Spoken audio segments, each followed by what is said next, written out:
हे what's up guys, welcome back once again. So दोस्तों, आज की कहानी जो एक्सप्लेन करने जा रहे हैं उसका नाम है आइलैंड। तो कहानी की शुरुआत एक ग्रुप से होती है जिनमें सैम, उसकी गर्लफ्रेंड जेड, उसकी बहन एलिस, बिली और आखिर में स्पेंसर, पूरे 5 लोग हैं।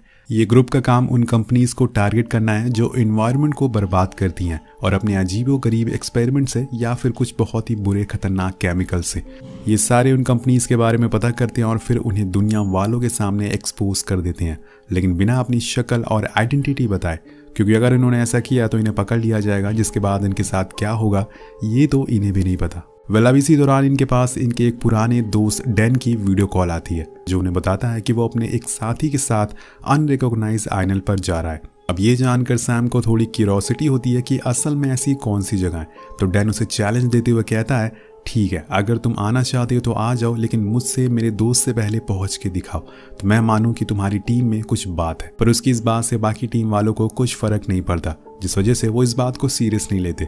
लेकिन सैम उसका चैलेंज एक्सेप्ट कर लेता है और कहता है कि ठीक है, मैं आता हूँ। सो गाइज, हम आपको बता दें कि ये आइलैंड असल में एक लेक के पास मौजूद है और इस लेक पर 2 और पार्ट्स बन चुके हैं, 2 और मूवीज के पार्ट। अगर आपको वो स्टोरी सुननी है तो कॉमेंट में जरूर करिएगा। फिलहाल इस कहानी पे आते हैं। 5 अपनी कार लेकर उस टाउन तक पहुंचते हैं, लेकिन उस लेक तक पहुंचने के लिए इन्हें 2 लोकल की जरूरत पड़ती है जिनके नाम है पेनी और ट्रेविस, जो उन्हें उस जगह के बारे में बहुत सी बातें बताते हैं। इसी दौरान टेकी अपना सिस्टम में उस आइलैंड के बारे में पता करने की कोशिश करता है, लेकिन उसके बारे में कहीं भी कोई इंफॉर्मेशन नहीं थी।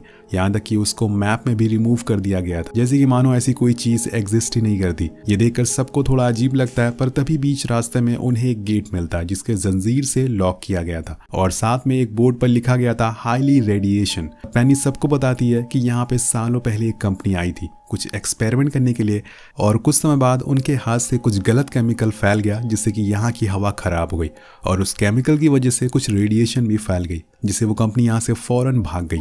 अब ये सब बताने के बाद जब वो उस गेट के पास रेडिएशन चेक करने जाते हैं तो वहाँ ऐसा कुछ नहीं था, यहाँ कोई भी रेडिएशन नहीं था। क्या पता वो सब कुछ खत्म हो गया हो, ये जगह पहले जैसी नॉर्मल हो गई हो। इन सब बातों को सीरियस ना लेते हुए वो ताले को तोड़कर अंदर घुस जाते हैं, जिसके बाद अपने साथ लाई बोट को उस लेक में डालकर उस आइलैंड की तरफ बढ़ने लगते हैं। कुछ देर बाद वो अपना कदम उस जगह पर रखते हैं जहां पे पहुंचने का उन्हें चैलेंज मिला था। सब लोग अंदर जाने लगते हैं, लेकिन स्पेंसर और पेनी वहीं बोट के पास रुकने का फैसला करते हैं।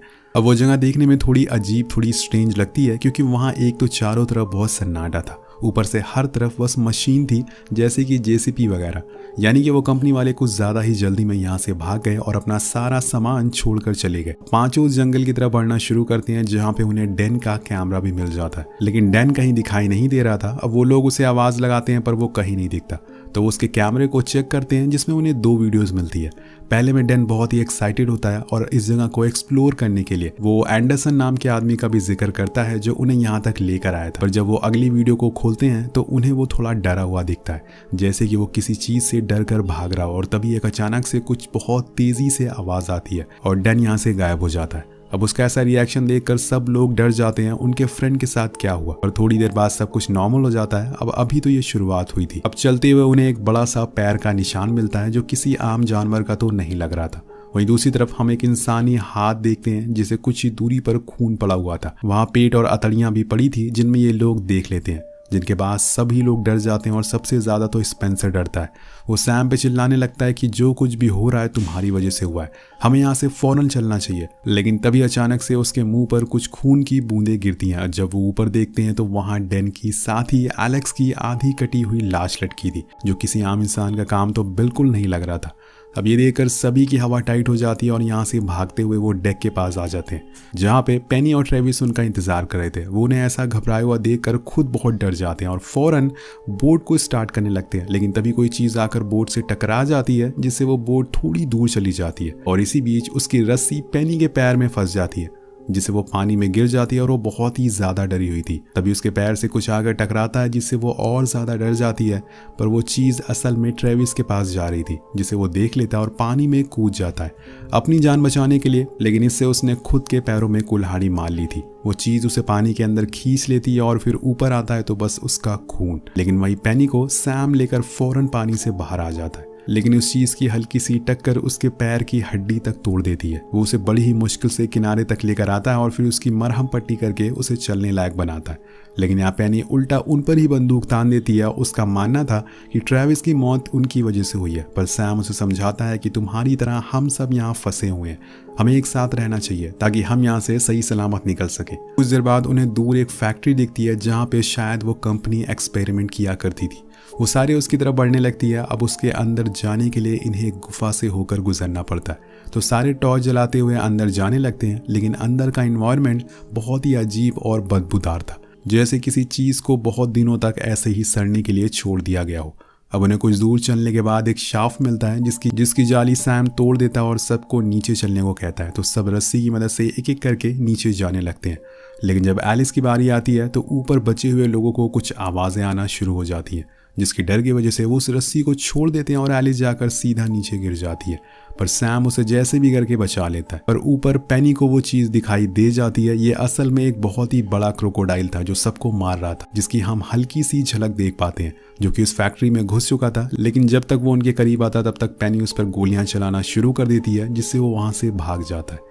और ये लोग भागकर एक छोटे से रूम में आ जाते हैं जो सैम के शाफ्ट के साइड में ही था, जिसकी वजह से वो दोनों लोग आपस में बातें कर पा रहे थे। तो वो बिली से कहता है कि मैंने यहाँ पे आते हुए पास में ही एक एंटीना देखा था, अगर तुम बाहर जाकर अपने सैटेलाइट रेडियो से मदद मांग सको तो हम लोग यहाँ से बच सकते हैं। और उसको ये आइडिया अच्छा लगता है। वो घायल पेनी और स्पेंसर को लेकर बाहर निकल जाता है। उनके रूम से बाहर का रास्ता काफ़ी करीब में ही था, इसलिए उन्हें आसानी से बाहर का गेट भी मिल जाता है।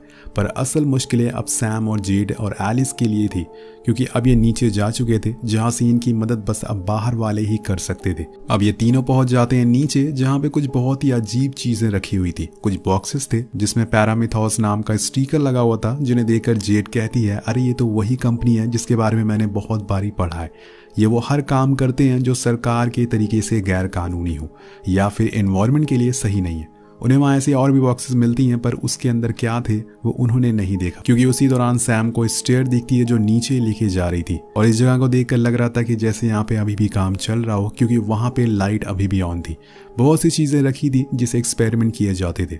वहाँ के कंप्यूटर की सारी हार्ड ड्राइव गायब थी। और सब चीज़ों को देखकर जेड कहती है कि मुझे लगता है कि यहाँ पे एनिमल्स पर एक्सपेरिमेंट किए जाते होंगे।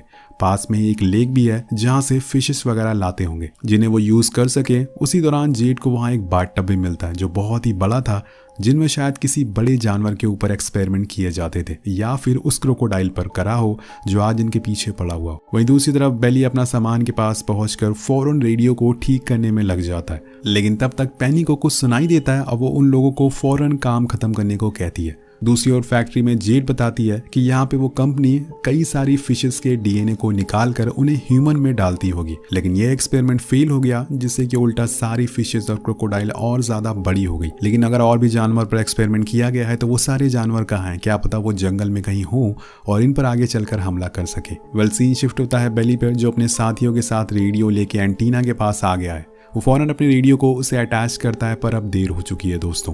अंधेरे होने की वजह से इन्हें ज़्यादा कुछ दिखाई नहीं देता, जिसकी वजह से वो क्रोकोडाइल स्पेंसर को घसीटते हुए ले जाता है और इन्हें पता भी नहीं चलता। अब दोनों बहुत ही ज़्यादा डर जाते हैं और अपना सारा सामान छोड़कर जंगल की तरफ भागना शुरू कर देते हैं।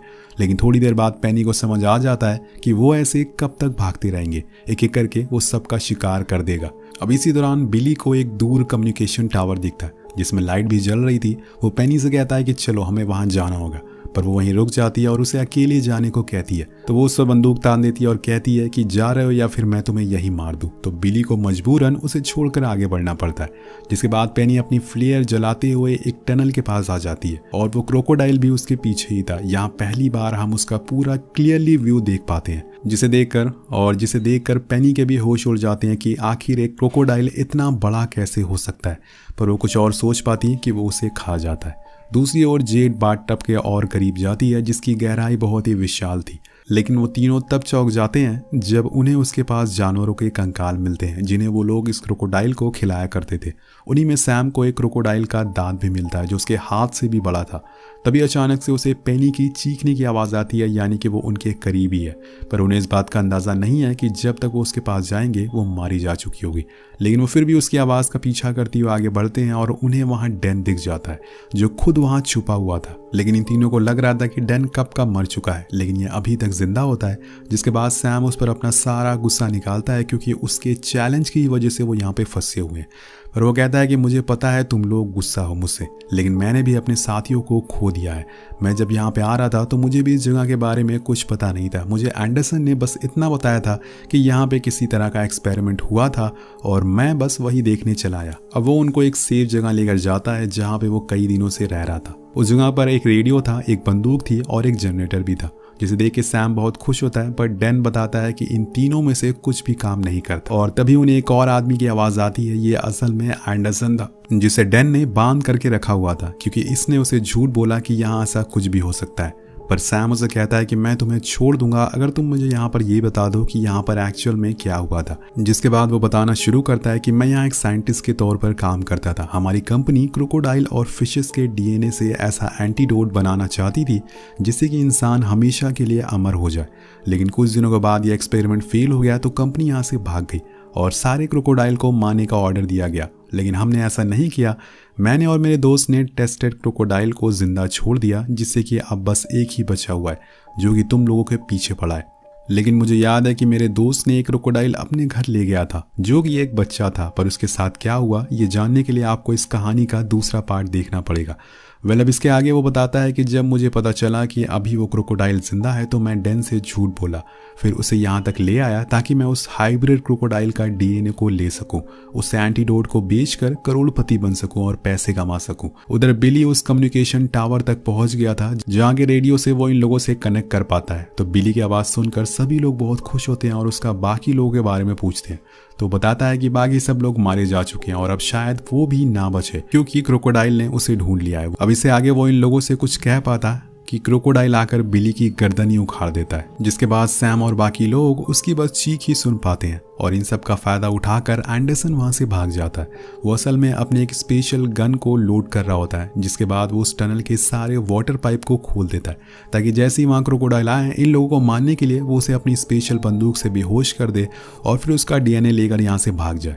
दूसरी ओर चारों ओर अब टनल से होकर बाहर निकलने की कोशिश करते हैं, लेकिन ज़्यादा पानी होने की वजह से उन्हें बहुत ही मुश्किल का सामना करना पड़ता है। तभी सैम को ऊपर जाने का एक रास्ता मिलता है, पर उसके लिए उन्हें स्विम करना पड़ेगा। तो वो स्विम करके उस रास्ते तक पहुंच जाते हैं, लेकिन तब तक मॉन्स्टर क्रोकोडाइल आ चुका था। लेकिन सही मौके पर सैम उसे एक करंट का झटका देता है जिससे वो दूर हो जाता है और ये लोग ऊपर आ जाते हैं जहां का रास्ता लेक से जाकर मिलता था।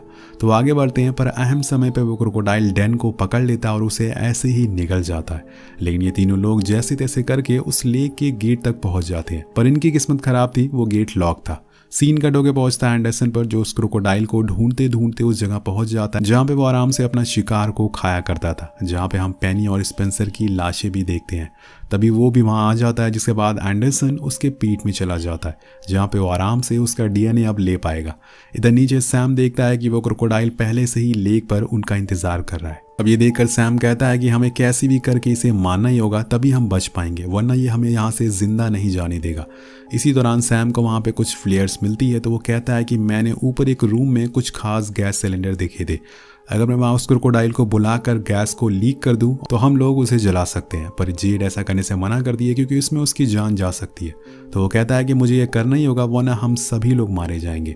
जिसके बाद वो जेड और एलिस को वहां से बाहर भेज देता है और फिर सारी गैस को लीक कर देता है। लेकिन जब क्रोकोडाइल वहां आता है तो उसकी फ्लेयर जलती ही नहीं, जिसकी वजह से वो उसका शिकार बन जाता है। उसकी चीखें सुनकर जेड को पता चल जाता है कि उसका ये प्लान नाकामयाब रहा। अब वो दोनों जैसे तैसे, अब बचते हैं दो लोग, अब वो दोनों जैसे तैसे उस फैक्ट्री के बाहर आ जाते हैं। बीच में उन्हें पेनी की लाश भी मिलती है, पर इस समय तो उन्हें यहाँ से भागना है। अब इनकी मुसीबत कम नहीं थी कि एलिस के पैर में चोट भी लग जाती, जिसकी वजह से जेड उसे वहीं रहने को कहती है और फिर खुद उस लेक के किनारे तक आ जाती है। लेकिन तब तक एलिस के पास वो क्रोकोडाइल आ चुका था। अब वो उसे खाने ही वाला होता है कि तभी जेड एक जेसीबी को ऑन करके उसके अंदर घुसा देती है और पास में ही रखे पेट्रोल को उस पर छिड़क देती है। जिसके बाद दोनों दूर हट जाते हैं और फिर अंत में वो उस पर आग लगा देती है, जिससे वो क्रोकोडाइल पूरी तरह से जलकर भस्म हो जाता है। तो फाइनली इनकी जान यहाँ पर बच पाती है। पर रुकिए, कहानी यहाँ खत्म नहीं होती। अभी इन्होंने उसे तो मार तो दिया है, पर ये घर वापस कैसे जाएंगे क्योंकि बोट तो ख़राब हो गई है और डूब भी गई है। जेड डिसाइड करती है कि वो लेक को तैर कर पार करेंगे क्योंकि अब वो क्रोकोडाइल मर चुका है, तो अभी इन्हें कोई खतरा नहीं है। वो दोनों स्विम करके धीरे धीरे किनारे पर जाने लगते हैं और तभी हम इनके पीछे एक और क्रोकोडाइल को देखते हैं जो पिछले वाले से भी ज़्यादा बड़ा था। क्या वो दोनों बच पाएंगे या फिर वो कौन से लेक है जिसका जिक्र इस कहानी में हुआ है जहाँ पे ऐसा एक और क्रोकोडाइल बचा है? ये सारे सवाल के जवाब आपको दूसरे पार्ट में मिलेंगे, जिसके लिए आपको 300 कमेंट करना पड़ेगा। तो मिलते हैं आपसे अगली वीडियो में। Thank you so much watching. Peace out.